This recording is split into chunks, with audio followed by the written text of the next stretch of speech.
सात्विक आहे, बरोबर. म्हणून न चालता आपण जी भाकरी बनवतो ही पारायणामध्ये सात्विकता काय केली जाते, चालत असते 7 दिवसामध्ये. म्हणून ज्यांना शक्य आहे त्यांनी या नियमांचं पालन करायचं आहे. ज्यांना बीपी शुगरचा त्रास आहे, प्रकृती व्यवस्था शरीर व्यवस्थित साथ देत नाही, त्यांनी हे नियम पाळले नाही तरी चालतील.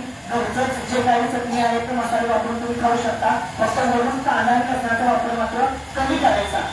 की कांदा लसूण सुद्धा हे तांत्रिक आहारामध्ये होतं. त्यामुळे आपण या पद्धतीने गुरुचरित्र पाळण्याचे नियम पाळायचे. उंचवड्यावरती झोपायचं, बेड पलंगचा वापर करायचा नाही. जमिनीवरती चटे टाकून आपण पारायण काळामध्ये झोपणं फार गरजेचं आहे. त्याचबरोबर मुख्यतः ब्रह्मचर्याचं पालन हे प्रत्येकाकडून 7 दिवसामध्ये होणं गरजेचं आहे.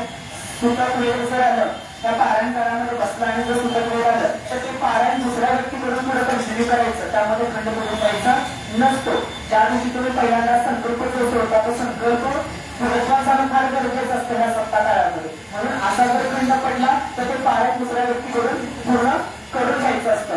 समजा पारायण काळामध्ये बाहेर जर जावं लागलं, पोरांना खावं लागलं तर ते स्वखर्चानं खावं किंवा जिथं खाल त्या जेवता ज्या ठिकाणी तुम्ही पोरांना खाल त्या ठिकाणी 10 किंवा 21 रुपये सर्वांना करून आपण त्या पद्धतीनं पाळण्याचे नियम पाळायचे. बाकीच्या ज्या रोग सूचना ज्या असतात त्या 7 दिवसामध्ये आपण काय पाळलं गेलं पाहिजे ते म्हणजे तुम्हाला माहिती पडतील. आपले पाणी मागणी दिली ते म्हणले ही द्या तिथं आणि त्यांना जरा सांगायला पाहिजे.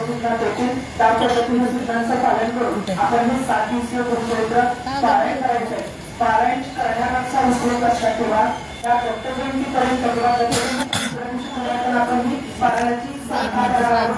त्याच दिवशी आपल्याला मांदियाळीचा नैवेद्य आपल्याला पारायणाची सांगता दत्त जयंतीचा उत्सव आहे, बरोबर. तो दुपारी 12 ते 12:30 ठेवलेला आहे. तर त्या उत्सवाला सुद्धा आपण प्रत्येकानं उपस्थिती लावायचे.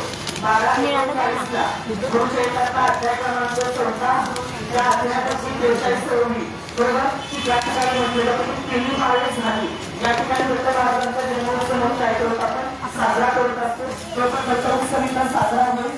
त्याचबरोबर या दत्त उत्सवाच्या अगोदर, बरोबर, दत्त महाराजांच्या बीज मंत्राचा 6 माळी जप आणि दत्त जन्मोत्सव झाल्यानंतर दत्ताच्या चोत्राचं 5 वेळा पठण आणि दत्त बीज मंत्राचा परत 6 माळी जप आपण सामुदायिक घेणार आहोत. की जेणेकरून दत्त तत्वावर ब्रह्मतत्वाशी निगडीत आहे आणि ज्ञानाचा खरा प्रकाश हा ब्रह्मतत्वावर अध्यात्माचा स्वर होतो.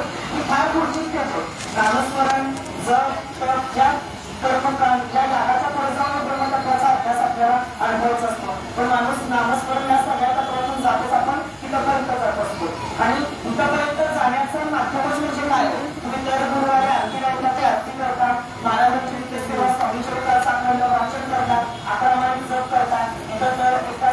तर कालाष्टमीला दुर्गाष्टमीला आपण दुर्गाष्टमी घेत आहोत त्या कर्मकांडाला उपस्थिती लावता. त्या सगळ्यानंतरची पुढची स्टेज होती पारायणानंतर तर ती ब्रह्मतत्वाची असते. म्हणून ह्या सगळ्याचा अभ्यास ह्या सगळ्याचं म्हणून आपल्याला गुरुचरित्रात अनुभवायला मिळतो. त्यामुळे 7 दिवस गुरुचरित्र पारायणाला बसल्यावरती आपण पारायण वैयक्तिक कौटुंबिक कामातील प्रश्न निवडण्यासाठी सुद्धा आपण ते पारायण करतो. पण त्याबरोबर प्रत्येकाने हे गुरुचरित्र बारकावाने अभ्यास करून त्या पारायणाचं वाचन आणि पठण करायचं की जेणेकरून तुम्हाला या 7 दिवसामध्ये गुरुचरित्राचा सार गुरु महिमा काय याच्याबद्दल माहिती पूर्णपणे मिळेल. तर अशा पद्धतीने हे जे उद्यापासून गुरुचरित्र पारायण चालू होते त्या पारायणाला आपण सर्वांनी वेळेवरती उपस्थिती लावा.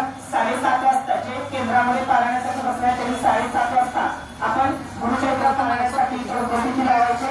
आजची भोपाळ आरती होईल. भोपाळ आरतीनंतर सामुदायिक संकल्प आणि संकल्पानंतर गुरुचरित्र पारायण वाचनाला सुरुवात होईल. तर अशा पद्धतीने ह्या सर्व सूचनांचं पालन करून आपण इथं गुरुचरित्र पारायणासाठी यायचे. घरी जे बसलेले आहेत त्यांनी अशा पद्धतीने नियमांचं पालन करून आपण काय करायचं गुरुचरित्र पारायण घरी करायचं.